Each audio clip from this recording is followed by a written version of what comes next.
Good morning, students. I am glad that you joined me for today's lesson. And what we are going to do is we're going to start our chapter on descriptive writing. So let's go first of all to a quick description of descriptive writing. What is it? What are we getting ourselves into? And sort of what am I going to expect from you?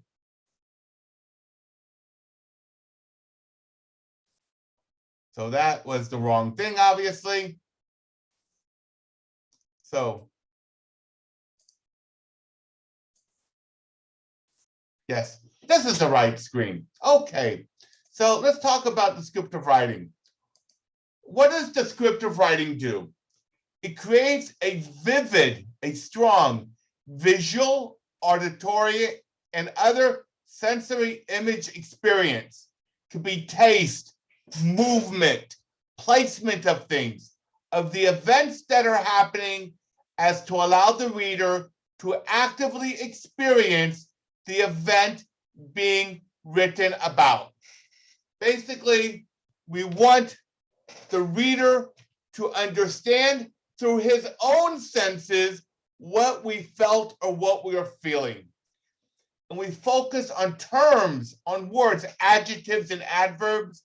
We learned that at the beginning of the year, that stimulate the sensory perceptions of the reader. Let's give an example. I could easily say, what happened to the boy? The boy fell. Well, we understand what happened, but do we really? How about if we take the following? Now we go ahead and we try to understand it and give the reader a sensory perception of what really happened. The extremely clumsy boy tripped before falling like an enormous boulder, creating a loud thud that reverberated across the schoolyard. What senses do you feel? Well, I'll tell you what I feel. Maybe you have something else as well. The extremely clumsy boy, extremely clumsy, gives me some idea of this boy's movement. It wasn't very coordinated. He might have been tripping over himself, stepping on his shoelaces, bumping his legs into each other, whatever might be happening, before tripped. Tripped isn't just falling. He ran into something, he fell on his foot. I could say tripped over his feet, okay, before falling like an enormous boulder. How did he fall? He fell hard. We know an enormous boulder falls, and it's a hard fall, okay, even maybe rolling, creating a loud thud. It wasn't just that he fell. It made a noise. And what was that noise like? That reverberated across the schoolyard. And across the schoolyard gives us a perception of how loud and how much it reverberated. So basically, look at the difference. The boy fell. The extremely clumsy boy tripped before falling like an enormous boulder, creating a loud thud that reverberated across the schoolyard. Which sentence do you understand better? Which sentence is going to make your reader or the reader feel what's going on? And that is what you're going to need to do today after you finish watching the video and after I go over a PowerPoint presentation with you. So what we're going to go do now is we are going to watch a video. I'm stopping, sorry. I apologize. I'm stopping the share on that for a second because I didn't set the, yeah, I did. Okay. And sit back, you have a 9-minute video to watch. Pay attention because you are going to need the skills. It describes people, places, animals, or Start that from the beginning. descriptive writing is writing that describes people, places, animals, or objects in such a way that allows the reader to build a strong image in their mind. Good descriptive writing shows rather than tells. Let's take a look at an example of descriptive writing. The cool evening wind moaned, toying with the tiring tree branches. Leaves tumbled off the tiled roof and fell to the ground, burying the yard under a patchwork quilt of yellow and brown. A curious squirrel scampered down the trunk and disappeared into a rustle of leaves. Notice that this text shows more than it tells. It shows the reader it's windy. It shows the reader the season. Let's break down 4 components that make for effective descriptive writing. Number 1. Pay attention to details. Increase sales up to 21% by adding another sales channel.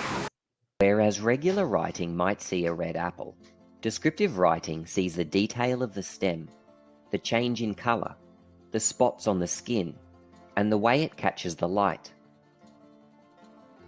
Can you see anywhere in our example text that shows the author paid attention to detail? Pause here while you look. So what I would like for you to do now is write down in your notebook, take a minute or so, and write down a few things which the writer paid attention to detail to. So what I want you to do is I want you to do it now. Take about a minute and do that. Write down words that show that the writer of this passage was paying attention to detail. What are those words?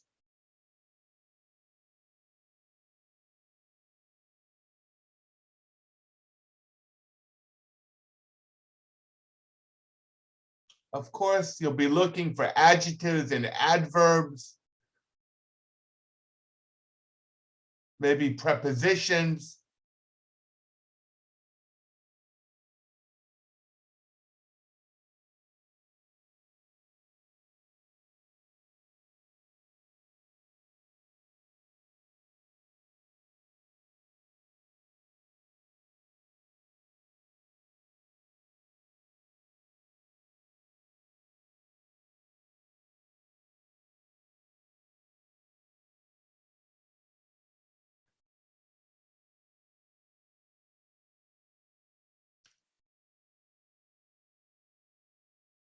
Okay, I hope by now that you have 2 or 3 words. Let's continue with the video. Some examples: tiled roof, patchwork quilt of yellow and brown. The second component of strong descriptive writing is descriptive language. We want to make sure we are using vivid verbs and precise adjectives. Vivid verbs are verbs that allow the reader to clearly picture what action is taking place. They are more interesting for the reader than the average verb. It's not only to see it or picture it, it's also to feel it, okay? And to actually sense it with all their senses. Instead of break, how about shatter, or fracture, or smash? The word break is a basic verb. Shatter, fracture, and smash, okay? Not only does it make it more vivid, but if I say the glass broke, it's one thing, but I say the glass shattered, I hear it, I feel it. I might even feel little bits of glass flying at me. Whereas a fracture, I'll see something else and I'll hear something else. It will be a different sound. And smash, I'll hear something as well that's different. So it's not only to picture the action, the verb, I also hear the action and feel it differently. Instead of walk, how about hike, or shuffle, or stroll? For instance, in the word shuffle, I would hear the movement of the feet as they slightly glide across the ground itself. I would hear that.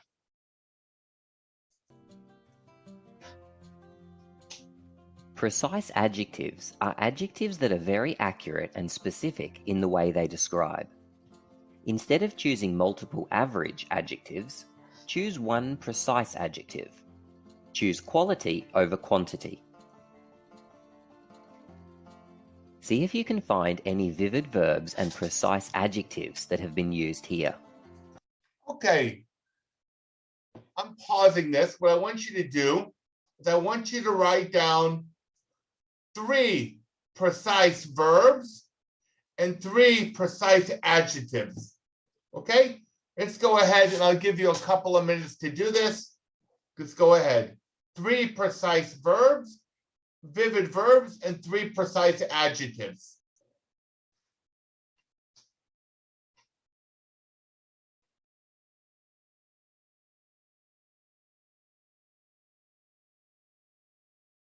Remember, vivid verbs, verbs that we feel, we taste, precise adjectives that make us feel the action and feel the object. It makes us imagine it in a more exacting manner.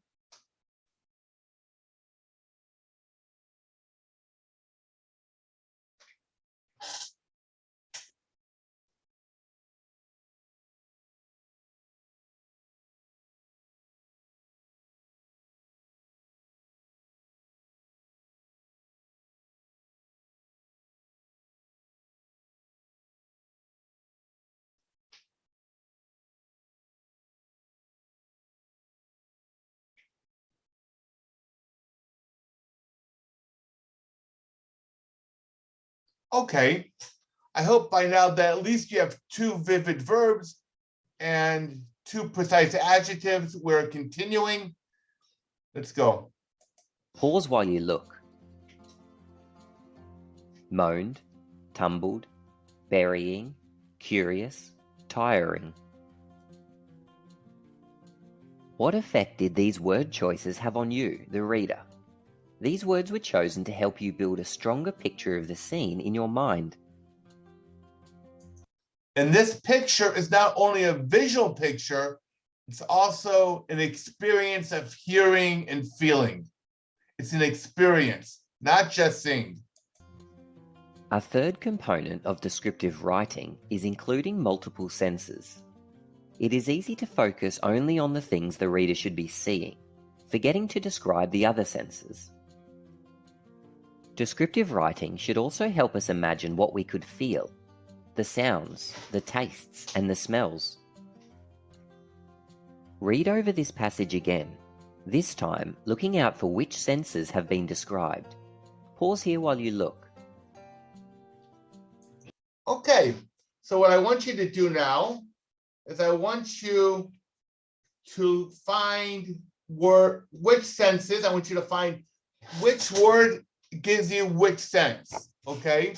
For instance, the word tumbled, right, which give you a sense of movement. So I want you to look for 2 words, that adjectives or verbs that give you some type of sense of what the sense is. What is the verb? What's the sense? What's the adjective? What's the sense? Go ahead and do it now. I'll give you about a minute to do it. It shouldn't take you that long. You know the passage already.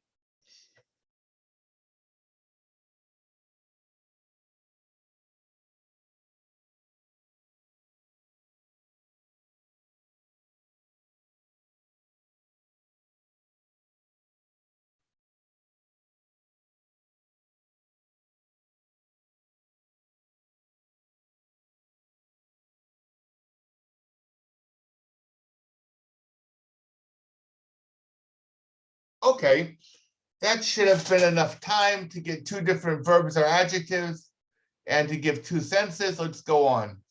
Here the author has focused on the sense of sight, tree branches, tiled roof, yellow and brown leaves.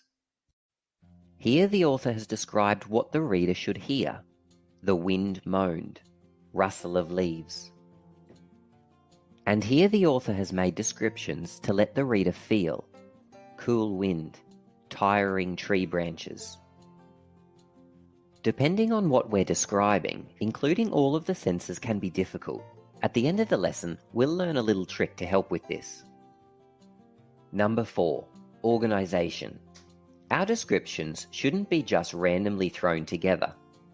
We could organise them chronologically, that is by time, or we might choose to organise by order of importance. And this is what is important about brainstorming. When you brainstorm what you want to do before you write, you're able to organize it. If you try to do it as you're writing, you're going to get lost. And this is what I talked to you about at the beginning of the year when we talked about brainstorming. It allows us to organize our thoughts and our content before we write so that we don't get jumbled as we write. Or the descriptions could be organised spatially, meaning we might focus on one part of an object and then move on to another.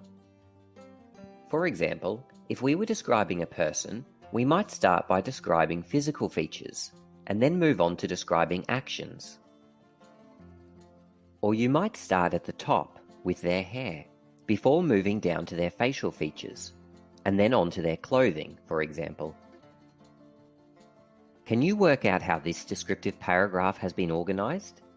Pause here while you reread it. Okay, so reread it, and how do you think the organization of this paragraph was made? How did the writer organize it? So go ahead, reread it, and I'll give you about a half a minute for that to a minute. And think as you're reading it, how the writer actually organized it. What was the type of organization here?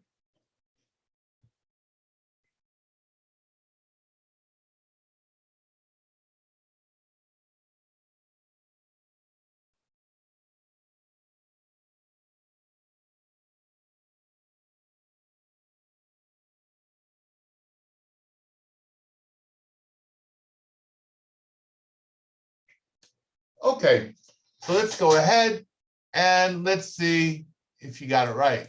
Description is organised spatially. It begins at the top of the tree, in the tree branches. The description then moves down the tree right to the bottom, where the squirrel scampers off. Let's have a go together at doing some descriptive writing. We'll use this picture to help us. Now we don't need to stick exactly to what we see here. Let's just use it to help come up with ideas. Let's start by brainstorming some verbs and adjectives we might like to use. I'm going to try to make sure I include some vivid verbs and precise adjectives. Pause here if you'd like to come up with some on your own. How did you go? Here are some verbs I came up with: stretched, reached, hung, floated, drifted, meandered, perched, stood, blew. And my adjectives: long, rickety, wooden, secluded, peaceful, calm, tranquil, soft, grey, and blue. Now let's make sure we include multiple senses. Most of these words are going to describe what it looks like. These words here could be used to describe the sense of touch. Can you think of anything we could add for taste, smell, or hear? Okay, so part of your brainstorming is not only to decide what is the organization that you're going to write it in, okay, but also what you're going to describe, which verbs, adjectives, and senses you're going to emphasize in your description. For instance, this is a sea, okay? So I can hear the waves. I could hear perhaps the seagulls, which are not here, but I could perhaps I can imagine them and put them in. I could smell and I could smell the salt water from the ocean, or maybe even taste it on my tongue. There's all sorts of things I could do here. You need to really, really open up your imagination and put yourself there and say, if I'm in that place, what can I actually feel? What can I actually hear? What can I taste? Etc. Here are some ideas we could play with. The sound of the water lapping against the pier, a scent carried on the breeze, the taste of salt in the air. Now, before we put our ideas together and start writing, let's take a moment to think about how we could organize our writing. Perhaps we could focus on one sense at a time. Or maybe we could focus on one part of the setting and then move on to the next. Before you start, remember the purpose of your writing: to describe the scene in such a way that allows the reader to build a strong image in their mind. And we're going to try to do that by showing, not telling. Pause here while you write. How did Okay, you're not going to have to do it this one now. You're going to have a different assignment today. You will be getting a different picture to write about, but that won't be today. Today, you'll be working later on basically writing stronger sentences, and then we'll go to an entire scene. did you go?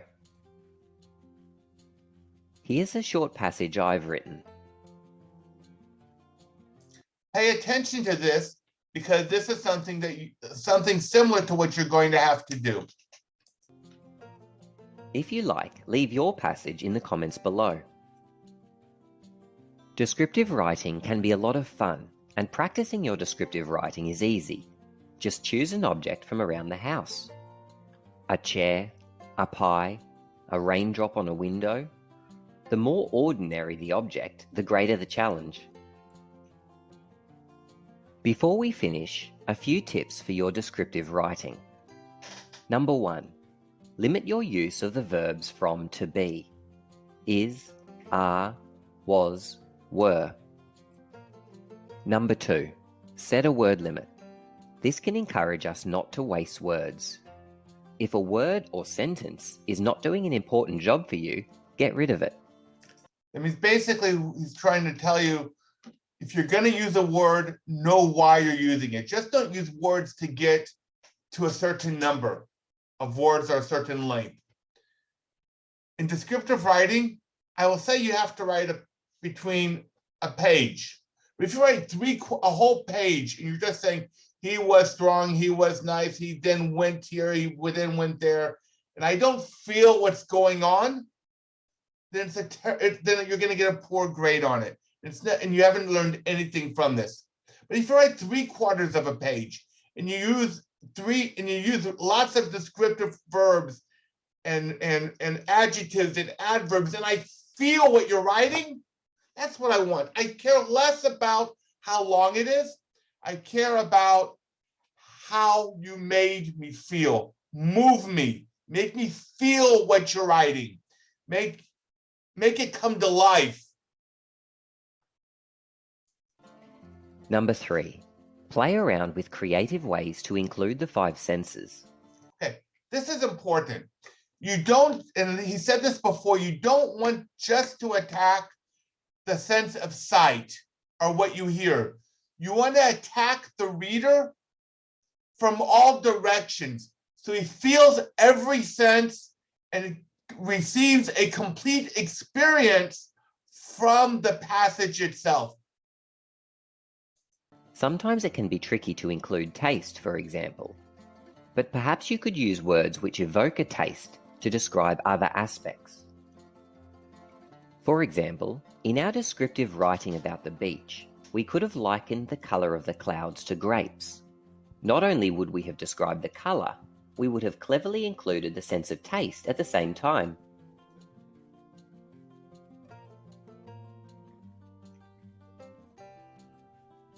easyteaching.net. Okay, so I hope that gave you some sense of where we're going with this. And what I'm going to do now is I am going to go to a PowerPoint presentation, which will basically summarize what we've done until now. And let's go ahead. Okay, so the question is, what is descriptive writing? And as we saw, good descriptive writing, okay, is a good description that recounts, and it's even more than recounting. It's not just reporting. It's making the reader feel the sights, sounds, and other impressions that you have. They need to feel it. It's an issue of feeling.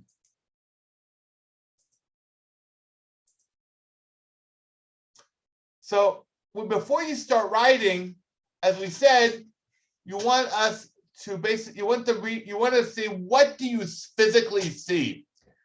Okay, and then you want to decide, okay, this is what I saw, this is what I see basically, and these are the senses and the verbs and the adjectives and the adverbs that basically allow me to experience. It's a lot more than seeing.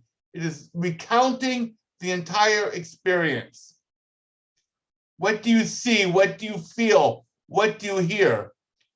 What, okay? What do you taste? Okay? So what you need to do is imagine you are in the painting. You want to take yourself and put yourself in the painting, okay? And what you want to do is you want to pretend that you're there. What do you see? What do you smell? What do you hear? What do you feel? What do you taste? Etc.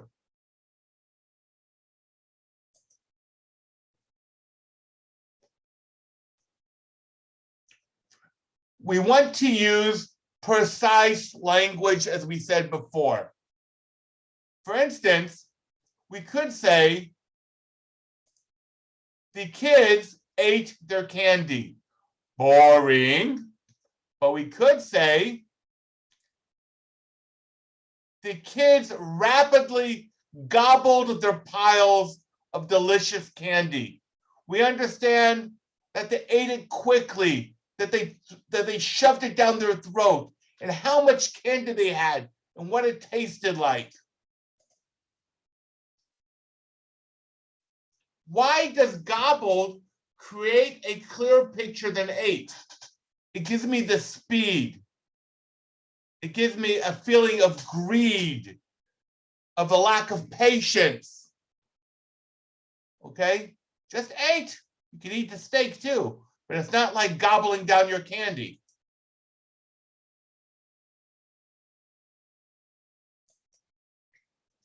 Similes and metaphors. Similes and metaphors we'll talk about more, but basically what a simile and metaphor do is they compare one thing to another. Remember at the beginning we said the clumsy boy fell like a large boulder, okay? I can, with similes, I use the word like or as, and okay, in a metaphor I don't. And we'll talk about that later on, but basically when I compare one thing to another, the object that is being that I'm describing by using the comparison receives the attributes of the object that it's being compared to. His eyes were like shining stars as he gazed into his jack-o'-lantern. Well, his eyes were like shining stars. What's a shining star? It's bright. It's sharp. And that's what his eyes looked like. So the eyes took on the characteristics of the shining stars.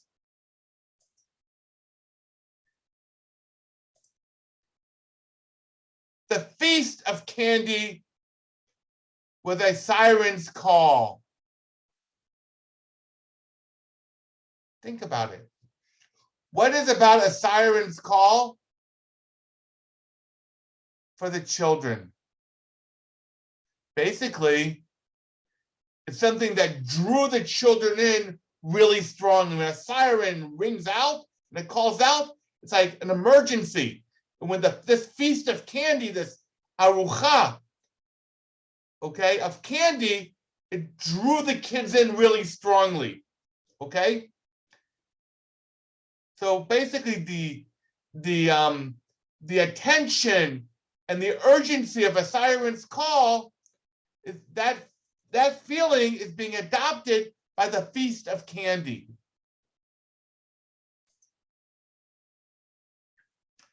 Avoid cliches. Do not use things that 100 people said before, okay? You want to be original. A cliche is a trite phrase or expression, also the idea expressed by it. And something as a menu item, like on a menu, that has become overly familiar or commonplace. Okay? I want to be original. Her face was as white as snow. Everybody uses that to describe somebody who is about to faint, is about to, has heard something that really bothers them or bad news. Everybody uses it. If everybody is using it, do not use it. Find something original of your own, because even though it might be descriptive, it's boring because 1 million people have used it before you and will use it after you, and it gives nothing special and no added value to your writing. He was sick as a dog. How many times have you heard that? Too many times. If that's the case, you should not be using it. So we talked before about spatial organization, okay, how we organize things top to bottom, near to far, left to right. We've seen this before. Top to bottom, like we described a person, we might describe them from their head down through their toes. I'm describing something near compared to something being far away. Like we saw the pier, so we could describe the sand and later going out to the structure that was out on the pier, out in the water. And of course, left to right. Okay.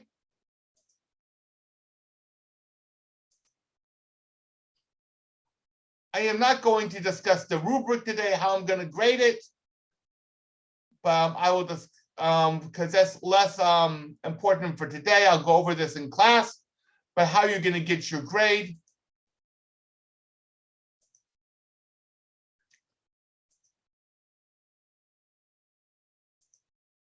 Today we're not doing a paragraph, we're doing sentence writing. We've talked about a lot of these things before, but we'll talk about them in the future. I'm just going to go through this.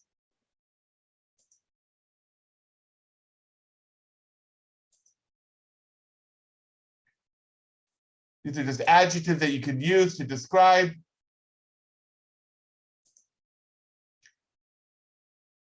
And with that, we're finished.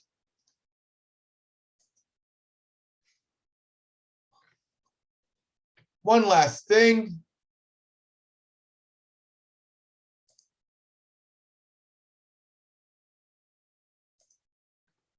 That we're going to do is we're going to go through one last PowerPoint to emphasize what we've learned.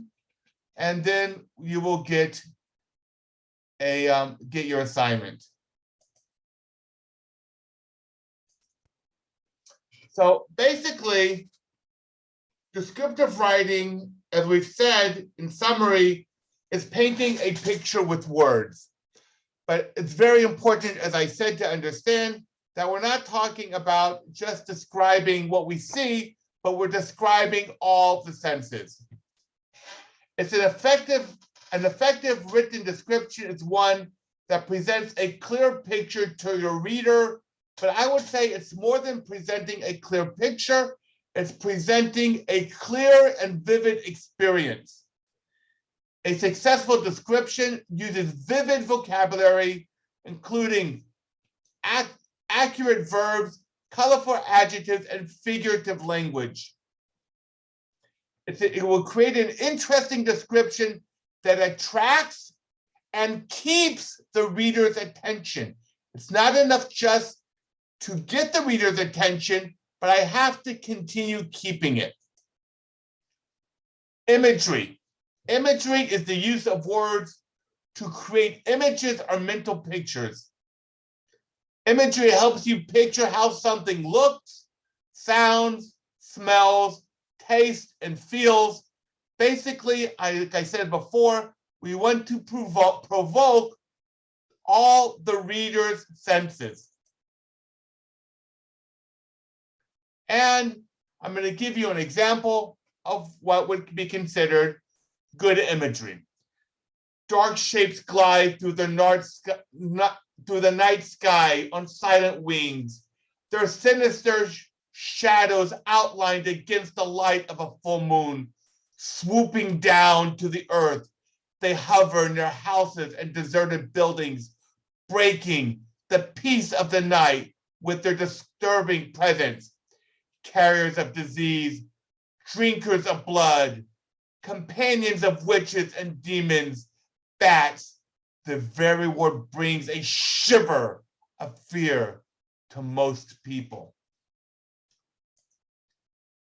And if I did this in a nondescript manner, this is how it would sound if I did not do it descriptive. Bats fly through the sky on wings, their bodies outlined against the moon. Diving, they come close to buildings, disturbing the night. They carry disease, drink blood, hang out with witches and demons. Bats, the very word is scary. Duh, really. Boring.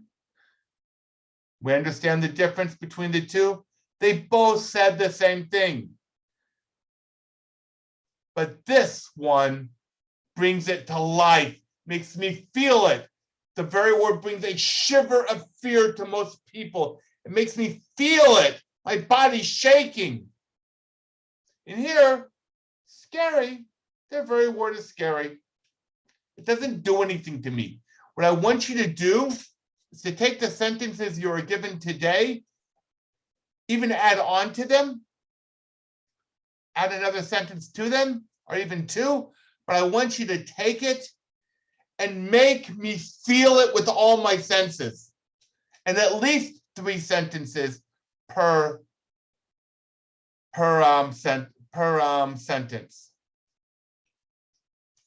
A description of the wind. Anyone can see how cold it got. The wind already had glass edges to it. It's cutting me, stiffening muscles and practically cutting through the stitches of our clothes. When it blew, the chill stabbed our teeth like icicles, and their voices giggled every time we talked.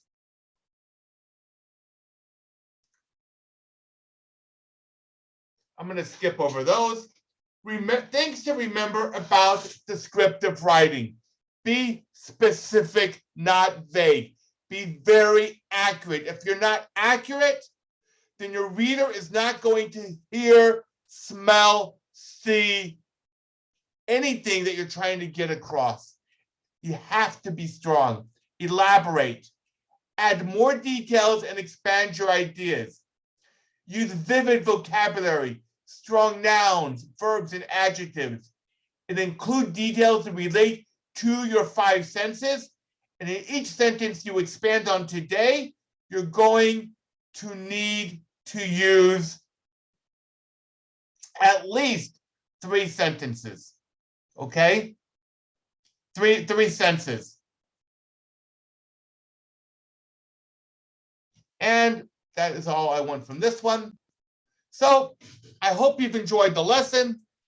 You're going now to have sentences that you're going to need to expand on. In each one, you're going to expand at least to 3 sentences. And you will be given instructions on the sheet. I wish you a lot of luck.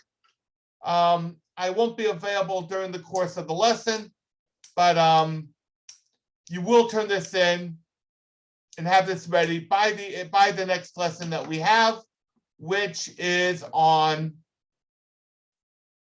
Wednesday. So I will see you on Wednesday. Have a good day.